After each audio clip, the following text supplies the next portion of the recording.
ठाणे जिल्ह्यातील रस्त्यांचा दर्जा निकृष्ट। नियोजन समितीच्या बैठकीत पोलखोल सुरू असलेल्या रस्त्यांची कामे सुमार दर्जाची असून ठेकेदाराकडून बनवाबनवी केली जात आहे।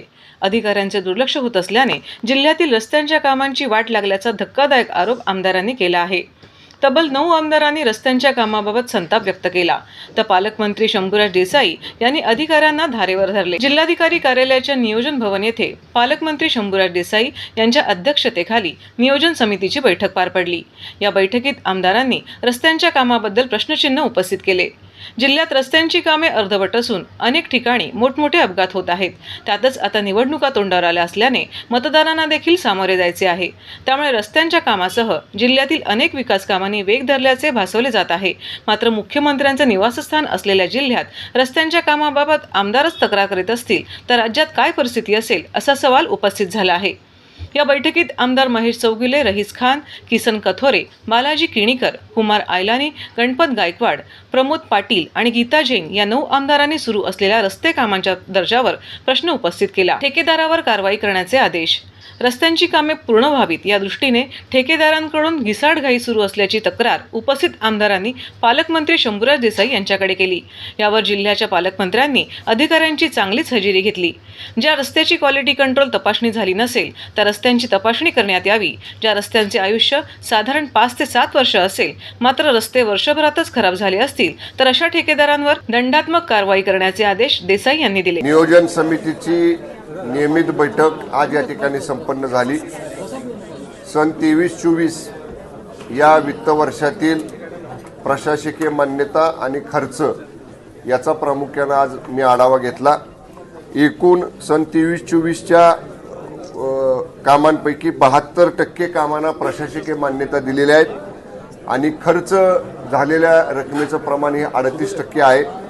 परंतु उर्वरित ज्या प्रशासकीय मान्यता आहेत त्या तात्काळ लवकर देण्याचे आदेश आजच्या बैठकीमध्ये मी दिले आणि खर्चाचंही प्रमाण, कारण आता जसे जसे पूर्वीचे कामं झालीत त्यांची देयकांचे प्रस्ताव येतात त्याप्रमाणे निधी वर्ग केला जातो, पण एकही काम हे 31 मार्चच्या निधी परत जाणार नाही, पूर्ण 100% निधी खर्च केला जाईल अशा पद्धतीचे सक्त निर्देश आज प्रशासनाला या ठिकाणी मी दिलेले आहेत। या वर्षी करता 24-25 जिल्हा वार्षिक नियोजनचा आराखडा गतवर्षी आपल्याला 750 कोटी रुपये वाढीवसह मिळालेला होता। यंदा शासनानं 635 म्हणजे दरच वर्षी तसं असतं 635 कोटीचा आराखडा करायला सांगितलेला आहे। पण त्याच्या अगेन्स्ट जिल्ह्यातल्या कामाची निकड, जिल्ह्यातल्या कामांची आवश्यकता, लोकप्रतिनिधींची मागणी या सगळ्याचा विचार करून आजच्या बैठकीमध्ये 1016 कोटी रुपयांचा एकत्रित जिल्हा नियोजनचा आराखडा शासनाला एवढा निधी मिळावा याची विनंती करणारा आराखडा आज आपण जिल्हा नियोजन समितीनं त्याला संमती दिली।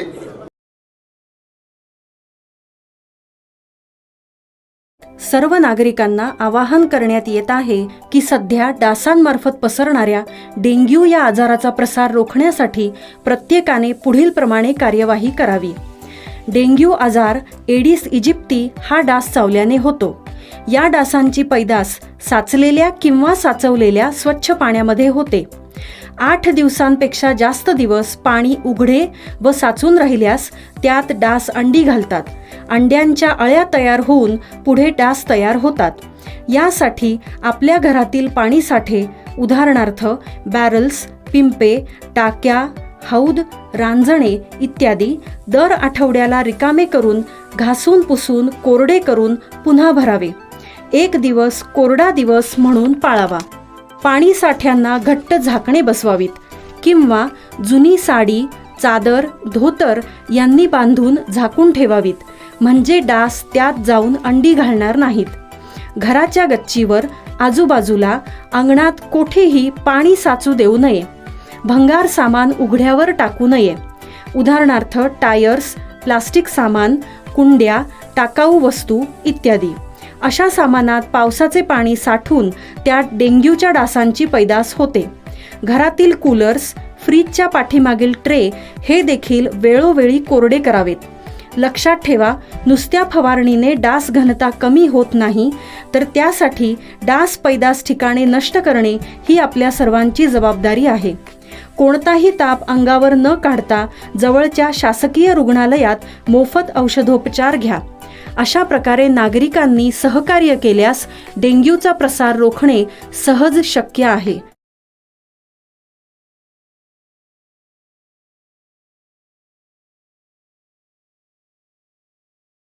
मुख्यमंत्री एकनाथ शिंदे यांना न्याय मिळावा यासाठी ठाण्यात श्री गणेशाची केली महाआरती. 1.5 वर्षाच्या सत्ता संघर्षाचा निकाल आज 4 वाजता लागणार आहे.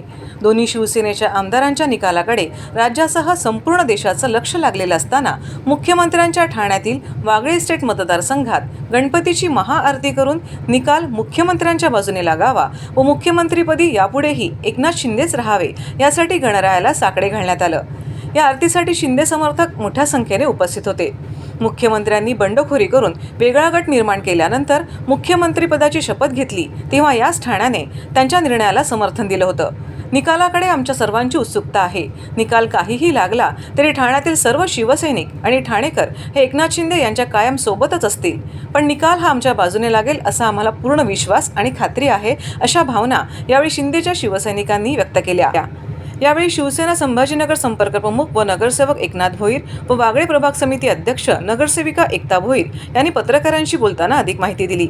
तसेच यावेळी शिवसेना सदस्य नोंदणी अभियानही राबविण्यात आले, त्यालाही नागरिकांनी उत्स्फूर्त प्रतिसाद दिला. हा एक ऐतिहासिक निकाल आहे आणि तो निकाल माननीय मुख्यमंत्री आदरणीय एकनाथ शिंदे साहेब यांच्या बाजूने लागावा म्हणून आम्ही गणेशाला साकडं घातलं. कारण एक संवेदनशील मुख्यमंत्री, जो जनतेचा मुख्यमंत्री, सर्वसामान्यांचा व्यथा जाणणारे मुख्यमंत्री या महाराष्ट्राला लाभले आहेत आणि त्या महाराष्ट्रावर आलेला हा विघ्न आहे ते दूर गणपती करणार आहे. आणि म्हणून गणपती हा विद्याचा दैवत आहे, हा बुद्धीचा दैवत आहे. त्यांनी अध्यक्षांना चांगली बुद्धी देऊ आणि हा निकाल हा शिंदे साहेबांच्या बाजूने लागावा म्हणून आम्ही या ठिकाणी आमच्या वागळेश्वर विभागाच्या वतीने या गणपती बाप्पाला साकडे घातले. विरोधक हे नियमितपणे नाचता येत नसलं का अंगण वाकडं नेहमीच असतं आणि हे नेहमीच तुम्हाला माहिती आहे. तर त्यांना माहिती आहे का इथे काय होणार नाही. ज्या प्रक्रिया आहेत त्या एकदम पारदर्शक पार पडलेल्या आहेत. आपल्या बाजून निकाल लागणार हे त्यांनाही माहिती आहे म्हणून ते त्या पद्धतीची भाष्य करतात. परंतु या महाराष्ट्रातील मुख्यमंत्र्यांनी जो सत्ता संघर्ष घडवला तो अतिशय नियमानुसार आहे. तो नियम कुठलाही डावलून त्यांनी केलेला नाही आहे. कारण सत्ता संघर्षामध्ये जे जे नियम पाळणं आवश्यक आहे ते नियम पाळून मुख्यमंत्री महोदयांनी शपथविधी घेतली. या ठिकाणी माननीय मुख्यमंत्री साहेबांचा आज निर्णय लागणार आहे, पण तो आमच्याच बाजून लागणार अशी देवाकडे प्रार्थना केली. आम्ही सगळ्यांनी महाआरती करून सगळ्या कार्यकर्त्यांनी एकत्र येऊन महाआरती केली आहे. भावना काय नाहीये, जे सत्य आहे आणि जे खरोखर म्हणजे जे व्हायला पाहिजे तेच अशी भावना आहे. आमचे महाराष्ट्राचे लाडके मुख्यमंत्री ते मुख्यमंत्रीच राहावं आणि ते मुख्यमंत्रीच राहणार ही देवाजवळ प्रार्थना.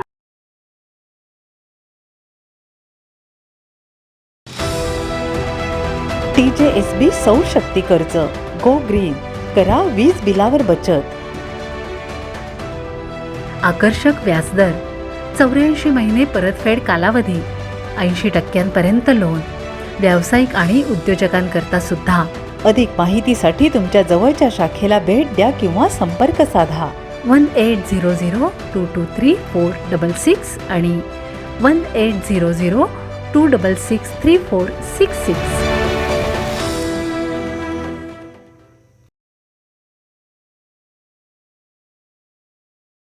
विकास पत्रकारिता, शासन संवाद कार्यशाळा. पत्रकारितेतील नवनवे बदल समजणे आवश्यक. जिल्हाधिकारी अशोक शिनगारे. पत्रकारिता हे संवादाचे दुधारी माध्यम आहे. पत्रकारितेच्या माध्यमातून शासनाच्या योजना जनतेपर्यंत पोहोचल्या जातात. त्याचप्रमाणे जनतेच्या अडीअडचणी शासनापर्यंत पोहोचवण्याचे काम देखील पत्रकारितेच्या माध्यमातून केले जाते. पत्रकारांनी अधिकाऱ्यांना अनौपचारिक पद्धतीने भेटून विकासविषयक संवाद साधणे आवश्यक आहे. पत्रकारितेतील नवनवे बदल समजून घेणे आवश्यक आहे, असे मत जिल्हाधिकारी अशोक शिंगारे यांनी आज येथे व्यक्त केले. माहिती व जनसंपर्क महासंचालनालयाच्या अधीनस्थ असलेल्या विभागीय माहिती कार्यालय, कोकण भवन व जिल्हा माहिती कार्यालय ठाणे आणि ठाणे महानगरपालिका यांच्या संयुक्त विद्यमाने ठाणे जिल्ह्यातील पत्रकारांसाठी आज ठाणे महानगरपालिका कैलासवासी नरेंद्र बल्लाळ सभागृह येथे विकास पत्रकारिता शासन संवाद या विषयावरील कार्यशाळेचे आयोजन करण्यात आले होते. त्यावेळी ते बोलत होते. विकास पत्रकारिता या विषयावर राज्यातील ही पहिली कार्यशाळा आहे. या कार्यशाळेस ठाणे महानगरपालिका आयुक्त अभिजित बांगर, कोकण विभागीय माहिती उपसंचालक डॉक्टर गणेश मुळे, ठाणे जिल्हा माहिती अधिकारी मनोज शिवाजी सानप, राज्य अधिस्वीकृती समितीचे सदस्य संजय पितळे, कोकण विभागीय अधिस्वीकृती समितीचे सदस्य मनोज जालनावाला, ठाणे शहर दैनिक पत्रकार संघाचे अध्यक्ष आनंद कांबळे, ठाणे जिल्हा आणि नवी मुंबईतील विविध पत्रकार संघटनांचे पदाधिकारी, ठाणे आणि नवी मुंबईच्या ग्रामीण आणि शहरी भागातील पत्रकार मोठ्या संख्येने उपस्थित होते. सर्वांनाच कल्पना आहे पत्रकारितेच्या इतिहासामध्ये फार काही जाणार नाही, परंतु 6 जानेवारी 1832 बाळशास्त्री जांभेकरांनी मराठी पत्रकारितेच्या अनुषंगाने मराठी भाषेमध्ये पत्रकारिता सुरू केली. दर्पणच्या माध्यमातून दर्पणकारांनी सुरू केलेलं पहिलं पाऊल आज निश्चितपणानं वटवृक्षामध्ये त्याचं रूपांतरण झालेलं आहे. आपल्या सर्वांनाच माहिती आहे. पत्रकारितेच्या संदर्भामध्ये आपल्या सर्वांनाच कल्पना आहे, वेगवेगळे आयाम आहेत, वेगवेगळे अंग आहेत. या सगळ्याच अंगाचा उहापोह आज करण्यापेक्षा तुम्ही सर्वजण त्याचा अंगीकारलेला आहे. त्यामुळे साधारणपणे पत्रकारितेच्या बाबतीमध्ये असं म्हटलं जातं की ABC ऑफ द न्यूज काय असावी, त्याच्या संदर्भात मी सांगण्याची गरज नाही, परंतु क्लिअर ऑफ असं ॲक्युरसी, प्रायव्हिटी आणि क्लॅरिटी ऑफ द न्यूज जर असेल तर सर्वांना न्यूज व्हॅल्यू प्राप्त होते. मग त्या अँगलला आपण सर्वजण विचार करतात. आणि मला 100% खात्री आहे की ठाणे आणि या परिसरातल्या सगळेच पत्रकार बांधव या ABC हे जे मूलमंत्र आहे, सूत्र आहे, त्या सूत्राचा आपल्या दैनंदिन आचरणामध्ये, अर्थसंकलनामध्ये, वार्तांकनामध्ये आणि पत्रकारितेमध्ये आपल्या जीवनामध्ये आपण अंगीकारलेला आहे. पत्रकाराच्या पर्स्पेक्टिव्ह बोलतोय. मी जी पत्रकारिता करतोय त्यातून जर शहराबद्दल बोलत असू तर शहरामध्ये ज्या समस्या आहेत त्या समस्यांचं निराकरण होण्याच्या दृष्टिकोनातून काही रिझल्ट मिळतोय का? रिझल्ट मिळणं फार महत्वाचं. निगेटिव्ह आलेली बातमी ही फीडबॅक म्हणून पाहिली पाहिजे, टीका म्हणून नाही पाहिली पाहिजे. हे आमचं करतो. लाईकवाईज कुठलीही बातमी देताना ती पॉझिटिव्ह किंवा निगेटिव्ह नसते. ती बातमी जी आहे त्याचं वस्तुनिष्ठ रिपोर्टिंग असतं. ती बातमी जर विकासाला हातभार लावणारी असेल तर आपली पत्रकारिता योग्य दिशेने जाते. उदाहरणार्थ महानगरपालिकेने निसर्ग वाचनालय सुरू केली, त्याच्या बातम्या अनेक लोकांनी छापल्या. ही बातमी छापणं का गरजेचं? कारण भाषा संस्कृतीचा प्रसार झाला. आज नागरिक मोबाईलशी जेवढे जोडलेले ते बंद होऊन पुस्तकांशी जोडले गेले पाहिजे. आणि ही एक व्यापक चळवळ निर्माण झाली तरच होईल.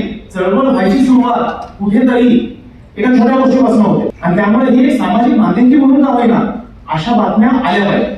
लाईकवाईज शौचालयांची दुरावस्था आहे, रस्त्यावर खड्डे पडले, ह्या बातम्या सुद्धा तेवढ्याच प्रकटपणे कुठलेही शुगर कोटिंग न करता आले. आणि तो फीडबॅक नागरिकांना गाडीतून जाताना खड्डा येता जाणवतो ना, ते बातमी वाचून वाचणाऱ्याला तो पोहोचला. ह्याला म्हणायचं वस्तुनिष्ठ.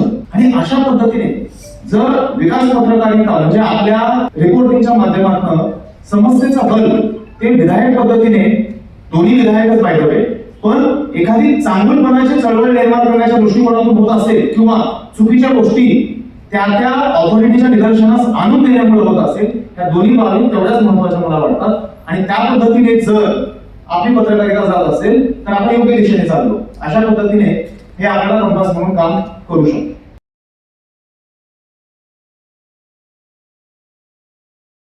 ठाणेकर मालमत्ता करदात्यांसाठी करातील व्याज माफी अभय योजना 31 डिसेंबर 2023 पर्यंत मालमत्ता करावरील 100% व्याज माफ.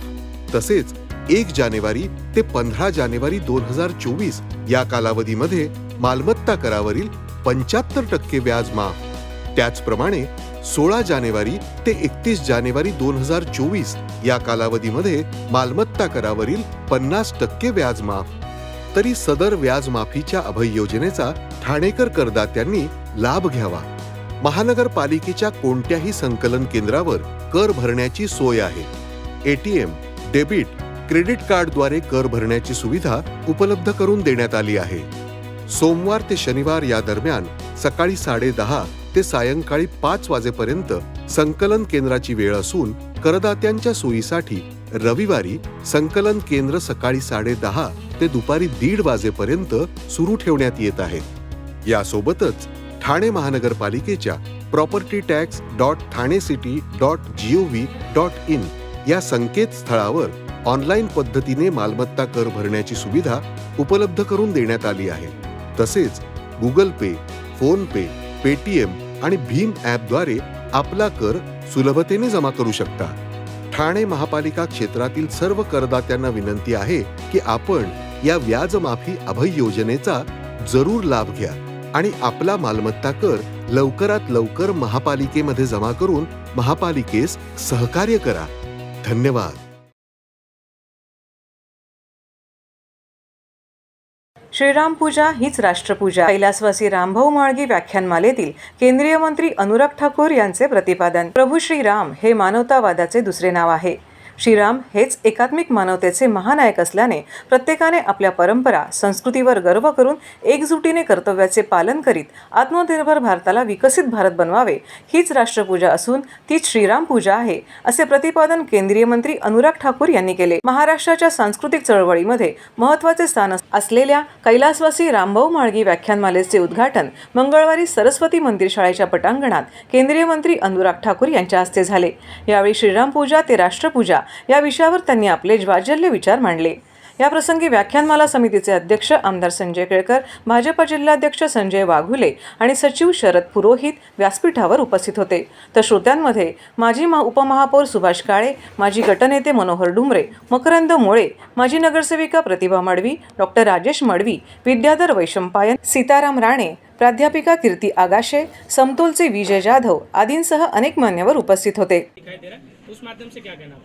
मैं केवल इतना कहूँगा, भारत दुनिया का एक ऐसा देश है जहाँ पहाड़ भी हैं, बीचेस भी हैं, रेगिस्तान भी हैं, जंगल भी हैं, बड़े शहर भी हैं और हज़ारों वर्ष पुरानी सभ्यता, संस्कृति, परंपराएं भी हैं. भारत दुनिया में वो एक आकर्षण का केंद्र है जो हर तरह के टूरिस्ट के लिए कुछ ना कुछ यहाँ पर मिलता है. मोदी जी भारत के एक ऐसे कोने में गए थे जो बहुत सुंदर है, जिसकी हज़ारों किलोमीटर का कोरल एरिया है, खूबसूरत बीचेस हैं, जिसका आकर्षण अपने आप में करोड़ों लोगों को उसकी ओर खींच कर ले जाएगा. और आने वाले समय में भारत के इन हिस्सों को जो पिछले कई वर्षों में अछूते रह गए, वहाँ पर आप उनका विकास होते भी देखोगे और वहाँ पर पर्यटन को बढ़ावा मिलता हुआ भी देखोगे. और मैं एक बात आपसे कहूँ, ये अभी पहली घटना ऐसी नहीं है. मोदी जी ने पिछले 1.5-2 साल पहले जो कहा कि हर भारतीय ये अपने परिवार के साथ लक्ष्य तय करे कि उसको कोई ना कोई नया डेस्टिनेशन देखना है, उसकी सेल्फी खींचे और पोस्ट करें और 15 ऐसे स्थान 5 वर्षों में पूरा करें. तो प्रधानमंत्री जी स्वयं भी कर रहे हैं, आप सब भी करें. इराणी टोळीचा सराईत सोनसाखळी चोरटा गजाआड. भिवंडी गुन्हे शाखा युनिट 2ची कारवाई. 19 गुन्ह्यांची उकल. 23.89 लाखांचा मुद्देमाल हस्तगत. ठाणे पोलीस आयुक्तालयातील हद्दीतील भिवंडी परिसरात वाढत्या सोनसाखळी चोरीच्या गुन्ह्यांना आळा घालण्यासाठी वरिष्ठांच्या आदेशानुसार गुन्हे शाखा युनिट 2च्या पथकाने धडक मोहीम राबवून इराणी टोळीतील सराईत सोनसाखळी चोरटा अब्बास शब्बर जाफरी वय 23 याला पोलीस ठिकाणी सापळा रचून अटक केली. त्याच्या अधिक चौकशीत तब्बल 19 गुन्ह्यांची कबुली आरोपीने देत त्याच्याकडून 23,89,00,000 रुपयांचा मुद्देमाल हस्तगत केला. ठाणे गुन्हे शाखा युनिट 2चे वरिष्ठ पोलीस निरीक्षक सचिन गायकवाड यांना मिळालेल्या गोपनीय माहितीच्या आधारे पोलिसांनी भिवंडीच्या शांतीनगर परिसरात सापळा रचून इराणी टोळीतील सराईत आरोपीस अटक केली. अटक केलेला आरोपी अब्बास शब्बर जाफरी राहणार रूम नंबर 1 पहिला माळा अय्याज बिल्डिंग खान कंपाऊंड मुंजा बिल्डिंगच्या बाजूला शांतीनगर भिवंडी जिल्हा ठाणे याला 3 जानेवारी रोजी 10 वाजण्याच्या सुमारास अटक केली. त्याच्या अधिक चौकशीत आरोपीने ठाणे पोलीस आयुक्तालयात वेगवेगळ्या पोलीस ठाण्यात सोनसाखळी चोरीसह मोटारसायकल चोरी व मोबाईल फोन चोरीचे दाखल असलेल्या 19 गुन्ह्यांची उकल करण्यात आणि 306 ग्राम वजनाचे 23,89,000चा मुद्देमाल हस्तगत करण्यात पोलीस पथकाला यश लाभले. आरोपी अब्बास शब्बर जाफरी याच्यावर विविध पोलीस ठाण्यात 19 गुन्हे दाखल आहेत. गुन्हे शाखा युनिट 2च्या पथकाच्या या कारवाईने सोनसाखळीच करणाऱ्या इराणी टोळीची दाणादाण उडाल्याचे चित्र आहे. हळूहळू या पुढे घ्या सर्व.